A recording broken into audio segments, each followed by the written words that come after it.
Hello दोस्तों, कैसे हैं आप। कल हमने पढ़ा था प्रकाश का अपवर्तन, रिफ्रैक्शन ऑफ लाइट। आज जो हम पढ़ने वाले हैं वो पढ़ने वाले हैं प्रकाश का पूर्ण आंतरिक परावर्तन। प्रकाश का पूर्ण आंतरिक परावर्तन को इंग्लिश में कहते हैं total internal reflection of light. Total internal reflection of light. कल मैंने आपको एक कॉन्सेप्ट समझाया था। कॉन्सेप्ट मैंने क्या समझाया था? प्रकाश के अपवर्तन का कॉन्सेप्ट की मैं बात कर रहा हूं। मैंने बोला था कि जब प्रकाश विरल से सघन माध्यम में आती है, जब प्रकाश विरल से सघन माध्यम में आती है,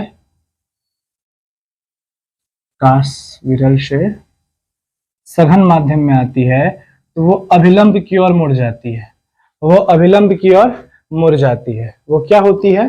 अभिलंब की ओर मुड़ जाती है। मैंने यही बताया था ना कि जब प्रकाश विरल से सघन माध्यम में आएगी तो वो क्या होगी? विरल से जब सघन माध्यम में आएगी तो वो क्या होगी?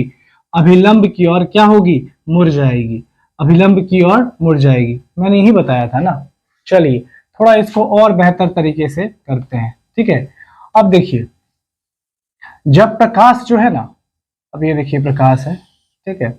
जब प्रकाश सघन माध्यम से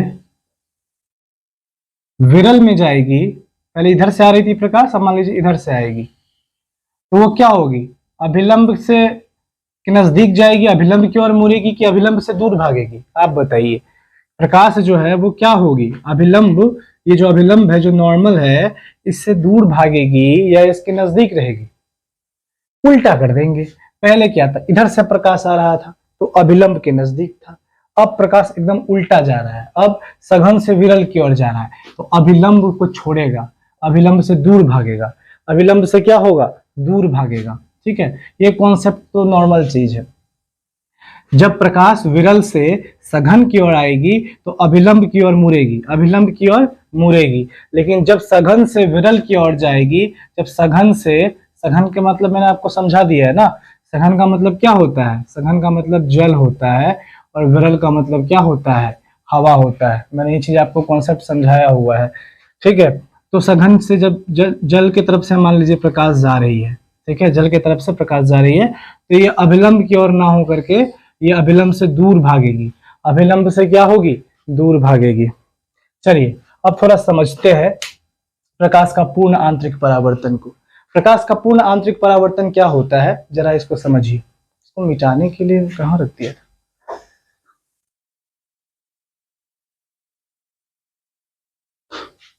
प्रकाश का पूर्ण आंतरिक परावर्तन क्या कह रहा है कि सघन से विरल माध्यम में जाने के क्रम में, सघन से विरल माध्यम में जाने के क्रम में सघन माध्यम में ही संपूर्ण प्रकाश का परावर्तित होकर लौट आना। हमको पता है ये बहुत तकनीकी शब्द है, आपके समझ में नहीं आया होगा, लेकिन निश्चिंत रहिए, वीर है ना, समझा देगा। सघन से विरल माध्यम में जाने के क्रम में सघन माध्यम में ही संपूर्ण प्रकाश का परावर्तित होकर लौट आना प्रकाश का पूर्ण आंतरिक परावर्तन कहलाता है। Total internal reflection of light कहलाता है। चलिए जब इस चीज को हम समझेंगे ना तो उससे पहले मेरे को थोड़ा सा ये समझना पड़ेगा, क्रांतिक कोण, क्रिटिकल एंगल क्या होता है, ठीक है। क्रांतिक का मतलब क्या होता है? बहुत गंभीर। जैसे मान के चलिए कि आप किसी के साथ संबंध में है, प्रेम संबंध में है, और रोज झगड़ा हो रहा है, रोज झगड़ा हो रहा है और ऐसी स्थिति बन गई कि अब ब्रेकअप होने ही वाला है। तो अगर आपको आपका कोई दोस्त पूछेगा तो आप क्या कहिएगा? आप बोलिएगा कि भाई जानते हो यार, हम दोनों का रिश्ता ना बहुत क्रिटिकल पोजीशन में है। जब हॉस्पिटल में भी कोई वैसी स्थिति में होता है, इसको मरणावस्था कहते हैं, मतलब मरा नहीं है पर मरने की स्थिति में है, तो हम क्या बोलते हैं? भैया बहुत क्रिटिकल पेशेंट है। तो मान के चलिए यहाँ तक किसी का ब्रेकअप हो नहीं रहा है फिजिक्स में, ना ही कोई क्रिटिकल पेशेंट है फिजिक्स में, तो यहाँ पे फिजिक्स में इसी चीज को, जो गंभीर चीज होता है, उसको क्रांतिक कहते हैं। थोड़ा स्मार्ट बनता है फिजिक्स वाला सब, साला गंभीर नहीं बोल सकता तो डायरेक्ट क्रांतिक बोलेगा आदमी को पगलाने के लिए। चलिए ठीक है, अब नाम है तो क्या कर सकते हैं, एग्जाम में यही लिख के आइएगा क्रांतिक, वहां गंभीर तंभीर मत लिखिएगा, ठीक है, आपको गंभीर बना देगा एग्जामिनर इसके बाद। तो इसको हम क्या बोलेंगे? क्रांतिक कोण कहते हैं। क्या कहते हैं? क्रिटिकल एंगल कहते हैं। क्रिटिकल एंगल क्या होता है? क्रांतिक कोण या गंभीर कोण क्या होता है? सीरियस कोण क्या होता है? समझिए क्या बोल रहा है। सघन से विरल माध्यम में जाने पर प्रकाश के अपवर्तन कोण का मान 90 डिग्री होगा।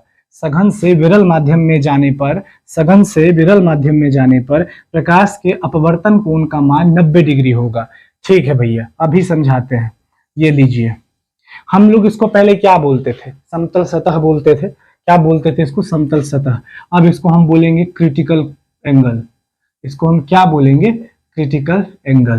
ठीक है, इस माध्यम को हम बोलेंगे विरल, और नीचे वाले माध्यम को क्या बोलेंगे? सघन। विरल को इंग्लिश में कहते हैं रेयरर, और सघन को क्या कहते हैं? डेंस। यही तो कहते हैं ना? हाँ, विरल को रेयरर, सघन को डेंस। चलिए, अब प्रकाश को ना इस पार से उस पार लेके जाते हैं। ठीक, ये लीजिए, प्रकाश को लेके गए। ये प्रकाश को हम लेके गए यहां से। प्रकाश को कैसे लेके जाएंगे? मान लीजिए टॉर्च मार रहे हैं, टॉर्च मारे, यहां से यहां गया प्रकाश। अब जब भी आप टॉर्च मार रहे हैं, या बचपन में देखे थे लेजर लाइट मारते थे, ठीक है, लेजर लाइट मारे आप यहां से, ठीक है, तो प्रकाश सीधा ऐसे नहीं जाएगा। ये प्रकाश को तो ऐसे जाना चाहिए था विरल माध्यम में, प्रकाश को ऐसे जाना चाहिए था विरल माध्यम में, तो प्रकाश ऐसे नहीं जाएगा। प्रकाश कैसे जाएगा? प्रकाश मुड़ जाएगा, प्रकाश ऐसे जाएगा, अभिलंब से दूर भागेगा हमेशा वो।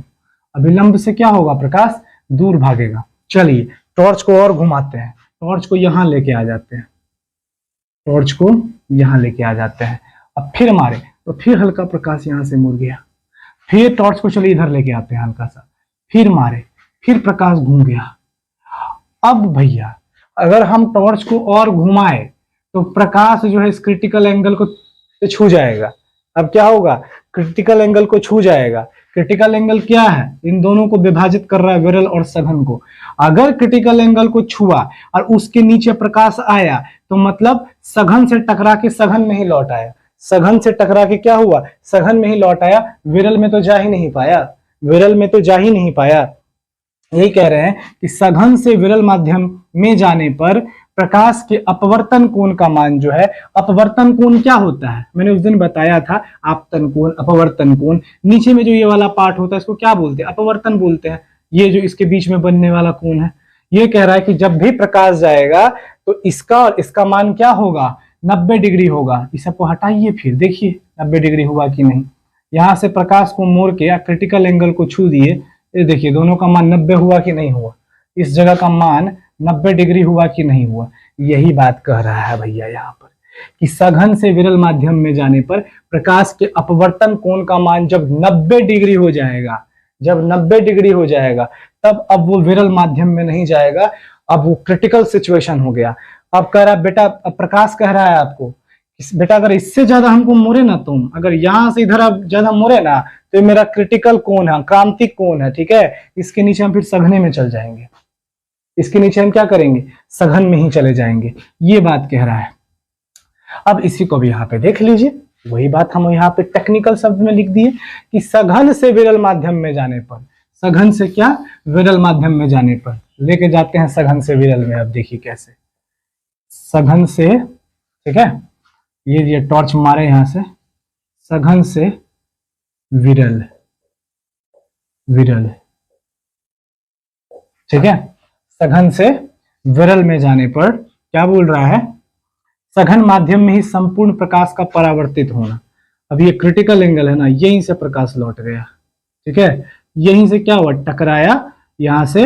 अब इसके ऊपर नहीं जा पाएगा, अगर इसके ऊपर प्रकाश जाएगा तो क्या हो जाएगा? ये विरल में घुस जाएगा प्रकाश। तो विरल में नहीं गया, हवा में नहीं गया, जल में ही रह गया प्रकाश, जल में। तो यहां से गया, ये क्रिटिकल एंगल है, टकरा के लौट आया, यहां से टकरा के लौट आया। अब यहाँ भी तो सघन ही है ना, फिर कोशिश कर रहा है ऊपर जाने का, फिर टकरा के लौट आया, ठीक है। इसको कहते हैं प्रकाश का पूर्ण आंतरिक परावर्तन। सघन में ही खेल रहा है बेचारा ये क्या है? ये भी सघन ही तो है, ये सघन में ही बेचारा खेल रहा है, इसको विरल में जाने ही नहीं दे रहे हैं आप। कितने समझदार है बताइए। प्रकाश को अपने हिसाब से आप मोड़ दे रहे हैं। आपसे बड़ा विद्वान कौन हो सकता है? कौन बुद्धिमान हो सकता है आपसे बड़ा? सोचिए जरा, इसको और तरह अच्छे से समझ लीजिए। विरल को हटाइए, अब विरल को हटाइए, अब सीधा सघन पे आइए। लीजिए सघन ही है, ये सघन माध्यम है। सघन माध्यम क्या होता है? ठोस होता है। सघन माध्यम क्या होता है? ठोस होता है। यहाँ लीजिए ठोस 0 0 0 कर दीजिए, ठोस का डिनोट कर दीजिए। इतना ताकतवर है कि विरल में जाने ही नहीं देगा।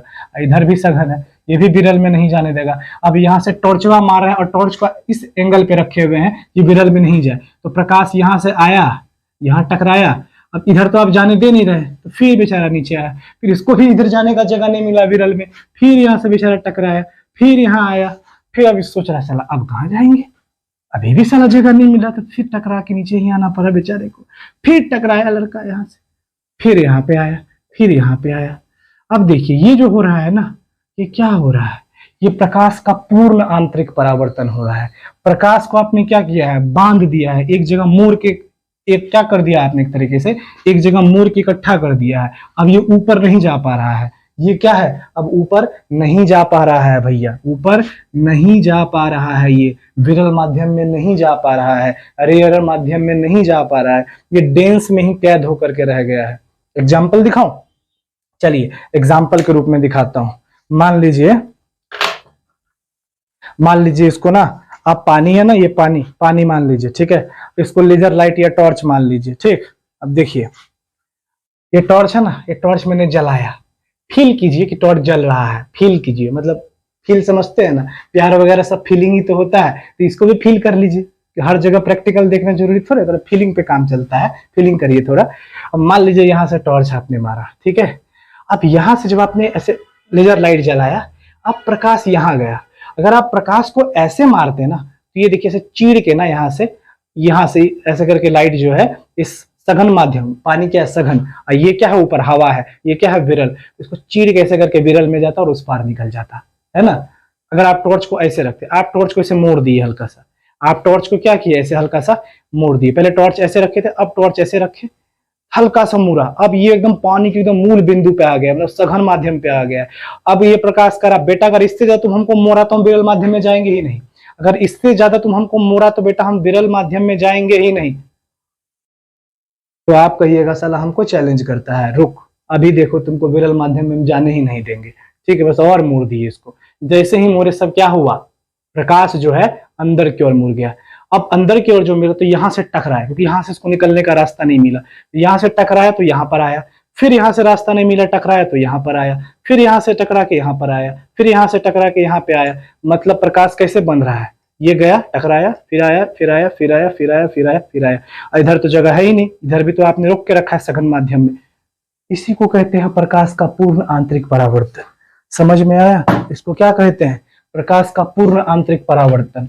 अब बताइए इसमें कोई दिक्कत है आपको, सघन से विरल माध्यम में जाने के क्रम में, सघन से विरल माध्यम के जाने के क्रम में सघन माध्यम में ही संपूर्ण प्रकाश का परावर्तन, संपूर्ण प्रकाश का परावर्तन, देखिए आपतन हो रहा, परावर्तन, आपतन, परावर्तन, आपतन, परावर्तन, मतलब रिफ्लेक्शन हो रहा है। तो क्या कहते हैं, संपूर्ण प्रकाश का परावर्तित होकर लौट आना, संपूर्ण प्रकाश परावर्तित हो रही है ऐसे ऐसे करके, ठीक है, उसको क्या कहते हैं, उसको कहते हैं प्रकाश का पूर्ण आंतरिक परावर्तन। क्रिटिकल कोण से नीचे जब गया तभी प्रकाश का पूर्ण आंतरिक परावर्तन संभव हो पाया। अगर क्रांतिक कोण से नीचे नहीं जाता, अगर क्रांतिक कोण से नीचे नहीं जाता तो क्या प्रकाश का पूर्ण आंतरिक परावर्तन संभव हो पाता, क्या प्रकाश का पूर्ण आंतरिक परावर्तन संभव हो पाता, बताइए क्या कह रहा है वो। यहाँ पे देखिए प्रकाश के TIR के लिए, TIR क्या है, टोटल इंटरनल रिफ्लेक्शन, TIR मतलब तीर है, ये ऐसे समझ लीजिए। इतना लंबा कौन लिखेगा भाई, जगह बहुत घेरता है, तो सीधा लिख दिए TIR, ठीक है। प्रकाश के TIR के लिए आवश्यक है कि प्रकाश किरण सघन से विरल माध्यम में जा रही हो। कितना अच्छा बात बोला है। प्रकाश के पूर्ण आंतरिक परावर्तन के लिए क्या आवश्यक है कि प्रकाश किरण सघन से विरल माध्यम में जा रही हो। तो सघन से विरल माध्यम में जा रही थी ना, पर जाने कहाँ दे रहे थे आप। अगर विरल से सघन में आएगा तो प्रकाश का पूर्ण आंतरिक परावर्तन नहीं होगा। Point to be noted my Lord. क्या मैंने बोला, मैंने बोला कि अगर प्रकाश विरल से सघन माध्यम में जाएगा तो प्रकाश का परावर्तन, पूर्ण आंतरिक परावर्तन नहीं होगा, प्रकाश का पूर्ण आंतरिक परावर्तन नहीं होगा। प्रकाश का पूर्ण आंतरिक परावर्तन कब होगा, जब प्रकाश सघन से विरल माध्यम की ओर जाएगा, तभी पूर्ण आंतरिक परावर्तन की घटना घटेगी, तीर की घटना घटेगी, TIR की घटना घटेगी। ठीक है, चलिए TIR की उदाहरण देख लीजिए थोड़ा बहुत। ये बहुत महत्वपूर्ण चीज है, आपको ये समझ में आया नहीं आया ये उतना मैटर नहीं करता है, और अगर ये आपको याद नहीं रहा तो ये बहुत मैटर करता है भाई, ये बहुत मैटर करता है। ये क्वेश्चन यहीं से बनता है, क्वेश्चन यहीं से बनता है। पूछ देगा हीरा का चमकना किसका उदाहरण है? प्रकाश का परावर्तन, प्रकाश का अपवर्तन, प्रकाश का पूर्ण आंतरिक परावर्तन, या प्रकाश का विवर्तन, या प्रकाश का वर्ण विक्षेपण, प्रकाश का प्रकीर्णन किसका उदाहरण है? तो क्या बोलिएगा वहां पे, क्या बोलिएगा वहां पे? प्रकाश का पूर्ण आंतरिक परावर्तन का उदाहरण है हीरा का चमकना। चलिए यहां से देखते हैं, जल में पड़ी हुई परख नली का चमकीला दिखाई देना। जल में पड़ी हुई परख नली का क्या? चमकीला दिखाई देना। मान लीजिए है, देखिए जल है, ठीक है, जल में पड़ी हुई क्या? परख नली का चमकीला दिखाई देना। इसमें अगर आप परख नली डाल दीजिएगा जल के अंदर तो देखिएगा बहुत लाइट करेगा, बहुत चमकेगा, ठीक है। परख नली होगा घर में तो ट्राई कीजिएगा। उसका वो किसका उदाहरण है? प्रकाश के पूर्ण आंतरिक परावर्तन का उदाहरण है। दूसरा है हीरा का चमकना। हीरा जो चमकता है वो कैसे चमकता है? हीरा जो चमकता है वो कैसे चमकता है? साला प्रकाश को ना वो परावर्तित होने देता ही नहीं है, अपवर्तित होने देता ही नहीं है। वो क्या करता है? वो पूर्ण आंतरिक परावर्तित कर देता है प्रकाश को। अंदर ही अंदर प्रकाश खेलता रहता है, उसको जाने ही नहीं देता है बाहर। भाई पूरा मतलब परावर्तन होगा या अपवर्तन होगा या प्रकीर्णन होगा तब ना हीरा नहीं चमकेगा। यहाँ प्रकाश का तो पूर्ण आंतरिक परावर्तन हो रहा है, मतलब प्रकाश यहाँ आया, फिर इसको रास्ता नहीं मिला तो यहाँ टकराया, फिर यहाँ टकराया, फिर यहाँ टकराया, फिर प्रकाश अंदर में ही कैद होकर रह गया हीरा का। वो प्रकाश बाहर ही नहीं निकल पा रहा है हीरा से, ठीक है। इसीलिए क्या होता है? हीरा ज्यादा चमकदार होता है, हीरा चमकता है, ठीक है। ये क्या हो गया? हीरा का चमकना प्रकाश के पूर्ण आंतरिक परावर्तन का है। कोई गर्लफ्रेंड उलफ्रेंड सबको दीजिएगा, या अपनी वाइफ को दीजिएगा, या भविष्य में होने वाली पत्नी को भी हीरा उड़ा दीजिएगा, पूरा खुश हो जाएगी। उसको थोड़े पता है पूर्ण आंतरिक परावर्तन के कारण चमक रहा है कि नहीं? कुछ भी उठा करके दे दीजिएगा, बोलिएगा हीरा है। शीशा का कांच जो है ना वो भी चमकता है टूटने के बाद। उसको कैसे करके जरवा उड़वा के बढ़िया से कोई जो अच्छा कारीगर होगा उसके पास जाइएगा और उसको कहिएगा कि भाई काम करो, कांच को ही किसी तरीके से जोड़ जाड़ करके, ठीक है, और हीरा बना दो, हम अपनी वाइफ को दे देंगे। बस पता नहीं लगना चाहिए कि कांच से बना हुआ है, वो भी चमकेगा। टूटा हुआ कांच जो देखिए वो भी चमकेगा, वो भी प्रकाश के पूर्ण आंतरिक परावर्तन। तो ऐसा कोई कुशल योग्य अगर कारीगर होगा तो जाकर के आप जो है अपना पैसा बचा सकते हैं उससे। तो हीरा का चमकना। तीसरा क्या है? मृग मरीचिका। इसको शुद्ध हिंदी में कहते हैं मृग मरीचिका, अंग्रेजी में कहते हैं मिराज, मिराज का बनना। बियर ग्रिल्स सब जो आता था डिस्कवरी पे आता था ना, बियर ग्रिल्स का एक चैनल सब आता था, वाइल्ड करके कुछ, हमको याद भी पूरा नाम नहीं है, वाइल्ड करके कुछ। उसमें देखते होंगे कि ऐसे बियर ग्रिल्स बोलता था मैं यहाँ पे जा रहा हूँ रेगिस्तान में और ये देखिए मुझे मेरे सामने में पानी दिख रहा है, और फिर वहां गया देखा पानी ही नहीं है, वहां पानी ही नहीं है। फिर सोचा आगे थोड़ा दूर तक देखा, देखा अरे वहां तो पानी दिख रहा है भाई, चलो दौड़ो दौड़ो दौड़ो। फिर दौड़ के गया वहां तक, ठीक है। फिर दौड़ के क्या हुआ? वहां तक गया, वहां गया देखा वहां भी पानी नहीं है, वहां भी पानी नहीं है। तो ये ऐसा क्यों हो रहा है कि उसके सामने पानी दिख रहा है पर पानी है ही नहीं? वो भी यही मिराज बन रहा है। और मिराज किसके कारण बन रहा है? प्रकाश के पूर्ण आंतरिक परावर्तन के कारण बन रहा है। सड़क पे भी देखिएगा तो ये चीज होता है। आप कभी गाड़ी वाड़ी में बैठिएगा, बाइक वाइक में बैठिएगा तो देखिएगा दूर तक, जहाँ हल्का सा भी सड़क नीचे की ओर होगा ना, मतलब ऐसे सड़क होगा, ऐसे करके नीचे की ओर होगा, ऐसे नीचे की ओर होगा, तो वहां देखिएगा क्या पता है? वहां देखिएगा ये आपको पानी पानी रोड पे दिखेगा बिखरा हुआ, और जब उसके बगल में जाइएगा देखिएगा साला यहाँ तो पानी नहीं था। वो इसके कारण हो पाया था, प्रकाश के पूर्ण आंतरिक परावर्तन के कारण। अब देखिए ये जो दो चीज है ना, इससे हमेशा प्रश्न बनता है, इससे हमेशा प्रश्न बनता है। ये जो दो चीज है, प्रकाश तंतु और इंडोस्कोपी, प्रकाश तंतु और इंडोस्कोपी, इससे क्या है? बहुत सा प्रश्न बनता है, ठीक है। हर साल एक आध प्रश्न कोई ना कोई एग्जाम में से पूछिए देता है कि किसका उदाहरण है। प्रकाश तंतु क्या होता है? ऑप्टिकल फाइबर क्या होता है? ऑप्टिकल फाइबर क्या होता है? ऑप्टिकल फाइबर क्या होता है? हमेशा हम ना मार्कर आपको समझाने के चक्कर में भूल ही जाते कि रखते कहाँ है, वहां रखा हुआ, ठीक है। ऑप्टिकल फाइबर क्या होता है देखते हैं। देखिए ये ना इतना ही पतला होता है ऑप्टिकल फाइबर, जितना पतला ये लाल रंग है ना, ये जो मैंने मार दिया, इतना ही पतला होता है ऑप्टिकल फाइबर। ये क्या करता है ना, प्रकाश का पूर्ण आंतरिक परावर्तन करता है। मान लीजिए थोड़ा इसको बड़ा कर दीजिए, इमेज में बड़ा दिखाइए, देखिए बड़ा कर दीजिए। अब देखिए प्रकाश इसके अंदर जब जाएगा ना तो ये देखिए ऐसे खेलेगा प्रकाश,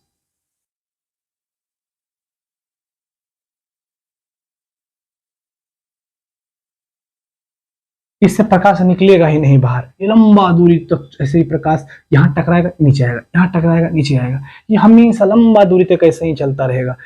ये ऑप्टिकल फाइबर का एक तार जैसा होता है, पतला तार। मान लीजिए ये तार है, ये तार है देखिए, और इसके अंदर ऑप्टिकल फाइबर डला हुआ होगा, ठीक है। और इसके अंदर प्रकाश का पूर्ण आंतरिक परावर्तन के कारण वो इस तार से बाहर नहीं आ पाएगा।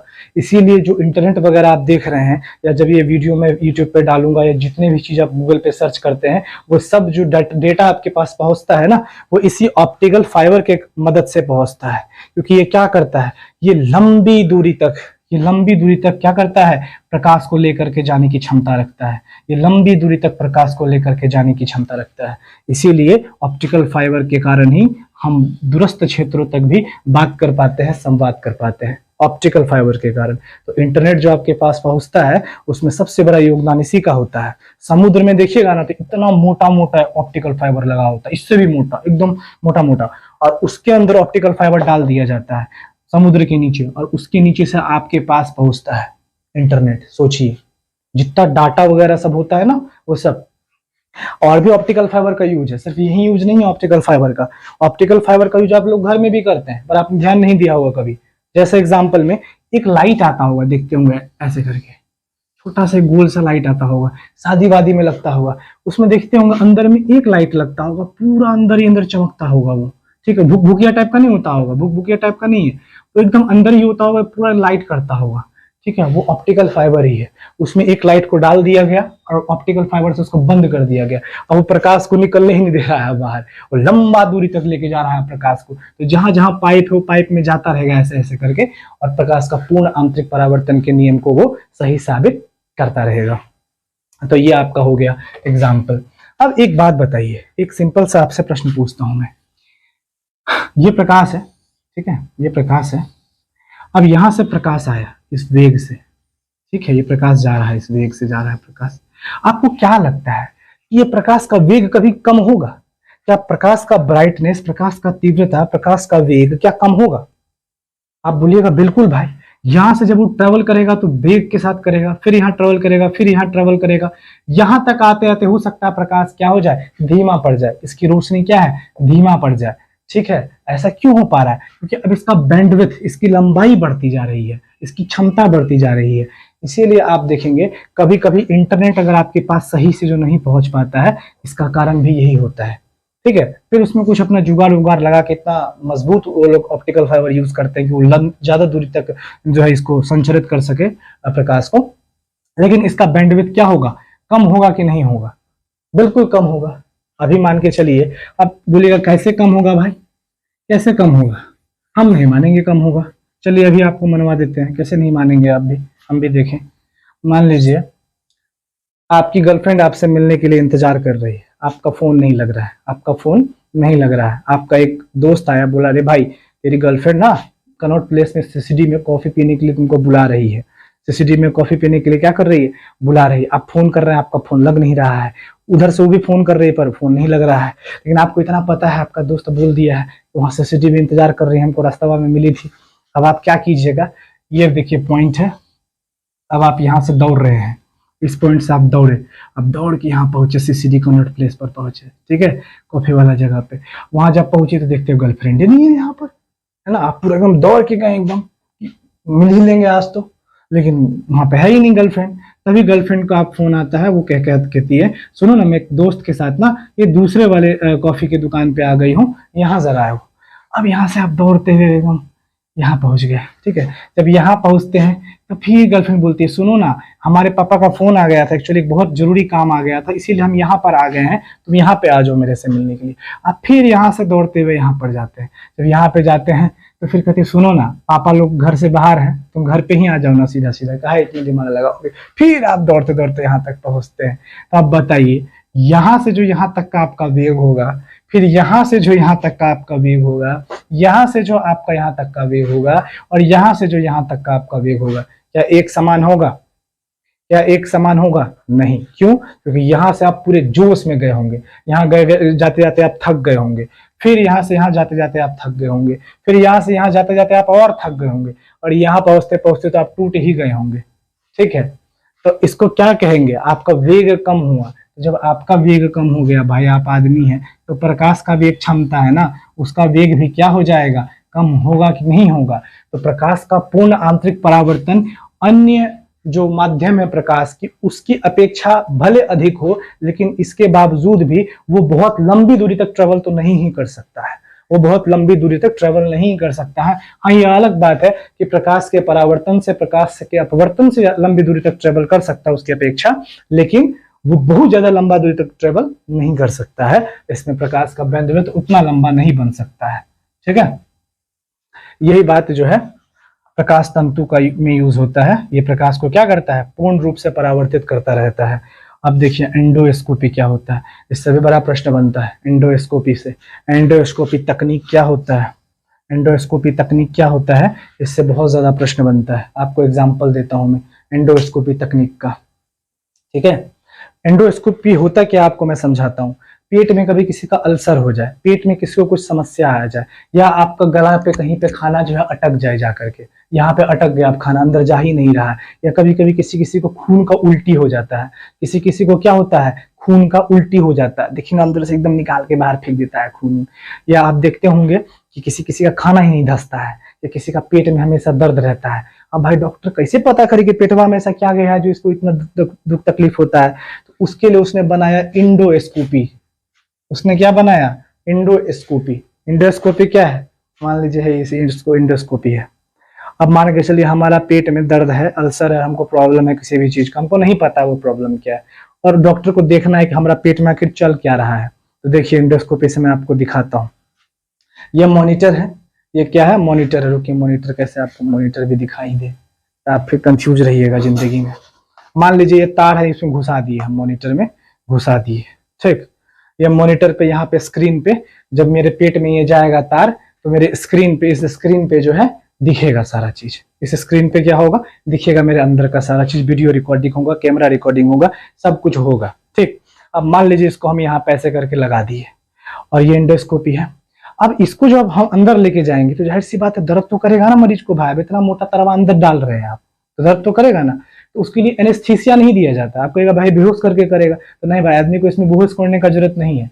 एक जो है स्प्रे होता है, ठीक है, जिसको जाइलोकेन कहते हैं। क्या बोलते हैं, जाइलोकेन। केवल उसका 10% हिस्सा जो है मरीज के गले में स्प्रे कर दिया जाता है, जिससे मरीज का गला शून्य पड़ जाता है। मरीज का गला क्या है, शून्य पड़ जाता है, तो घुसेगा उसको पता ही नहीं चलेगा। और 15-20 मिनट के बाद वो गला जो है फिर नॉर्मल हो जाएगा। लेकिन इस प्रोसेस को करने में 3-4 मिनट ही लगता है। इस प्रोसेस को, इंडोस्कोपी प्रोसेस को करने में 3-4 मिनट का ही समय लगता है, और 15-20 मिनट के बाद वो फिर से खाना खा सकता है, अपनी नॉर्मल जिंदगी जी सकता है, घर जा सकता है, ऑफिस जा सकता है, जहां जाना हो जा सकता है। ठीक है, अब देखिए हम इसके मुंह पे ना कैमरा लगा होता है, इसके मुंह पे कैमरा लगा होता है, और इसके मुंह पे एक सीसीडी चिप लगी होती है, एक चिप भी लगी होती है जो रिकॉर्ड भी करेगा। कैमरा होता है, वो कैमरा ऐसे जलता रहता है, भुक भुक भुक भुक भुक, इसमें बल्ब जलता रहता है। अब डॉक्टर वह स्प्रे मारा गला में, घुसाया मेरे अंदर।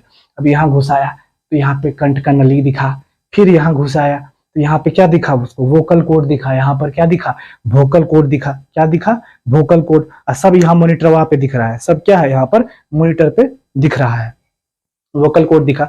अब यहाँ से फिर नीचे घुसाया, अब यहाँ से क्या किया, फिर नीचे की ओर घुसा है। अब मेरे हर्ट के पास है, अब बीच में तो पाइप है ना, पाइप के अंदर ना डाल रहा है, मेरे हर्ट में थोड़ी छेद कर रहा है, लेकिन यहाँ पे हर्ट ऐसे ऐसे धड़क रहा है, तो वो भी चीज फील हो रहा है, दिख रहा है कैमरा में, अच्छा यहाँ पे हर्ट ऐसे ऐसे धड़क रहा है।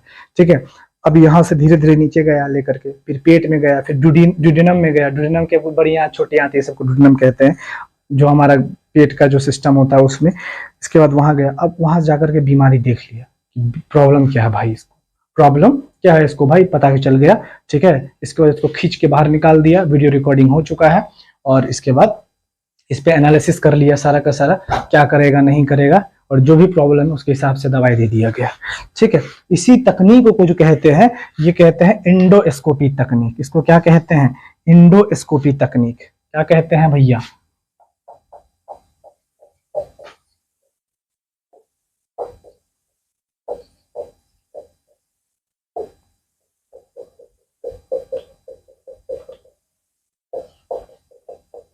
एंडोस्कोपी तकनीक कहते हैं। अगर कोई आपसे पूछ ले तो ये जो काम करता है ना एंडोस्कोपी, ये प्रकाश के पूर्ण आंतरिक परावर्तन के आधार पर ही काम करता है। ये प्रकाश को बाहर जाने नहीं देता, अंदर ही रखता है प्रकाश को, तभी हम अंदर की चीजों को बढ़िया से अच्छे से देख पाते हैं। ठीक है, तो ये एंडोस्कोपी तकनीक हो गया। तो अगर कभी एग्जाम में पूछ दे कि एंडोस्कोपी तकनीक या ऑप्टिकल फाइबर या मृग मारीचिका का बनना या हीरा का चमकना, जल में पड़ी हुई परख नली का चमकीला दिखाई देना, ये किसका उदाहरण है? तो आप कहिएगा प्रकाश का पूर्ण आंतरिक परावर्तन का उदाहरण है, total internal reflection of light का उदाहरण है। कल हम पढ़ेंगे प्रकाश का विवर्तन। कल हम क्या पढ़ेंगे? प्रकाश का विवर्तन। तब तक के लिए बहुत बहुत धन्यवाद वीडियो देखने के लिए। मिलते हैं कल नए टॉपिक के साथ। जय हो।